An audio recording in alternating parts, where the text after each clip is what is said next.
It's really easy to acquire images. You'll notice the top grid on the top left is where you find your radiographs. Typically the top one on the right is where we have extraoral photos, and the bottom right is intraoral. So it's super easy. All you want to do is highlight all of the images that you want to go into your dexis. If you have them in order from 1.8 all the way down to 4.8, literally if you click and drag, you put it there, you can auto number, and it will actually put it right in the order. Super easy. If you double click, now this one is set up with the American numbering system, but if you ever need to change numbers, it's the same as the radiographs. You just click the little number up on the top left here, you can choose your teeth, and you are good to go.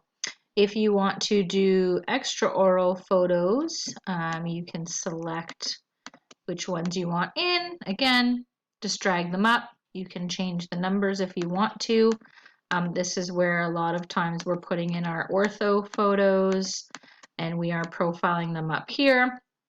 Just the same as rads, you can double click, enlarge them, and you can hit the space bar to go to the next photo. Doing extraoral radiography, you can take them again from your files and you can import them in if you haven't taken them.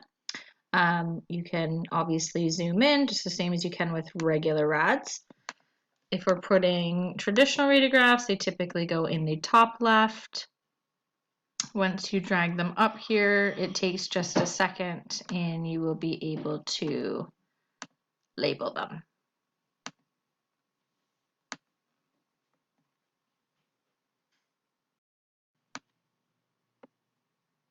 When you have drug it there, again, the window's going to pop up where you can assign the teeth. So this one is a molar bite wing. I will click Set Selected Teeth. For the PA, I can select those teeth and hit Set. And when I close this, you'll see that it then puts it in the proper spot. If for some weird reason it is upside down like this one is, feel free at the top, just click the rotation button and it will put it back to normal. Obviously, they'll be better quality when you are looking at it right in dexis. If you've just acquired it, this is just a little fuzzy because it was saved on the computer. So don't forget, there's lots of different tools you can use, especially the spotlight or the magnifying glass. Always hover over the darker spots interproximal. You can show your clients that, hey, there's a radiolucency here, just so they are aware that the tooth should not be those colors.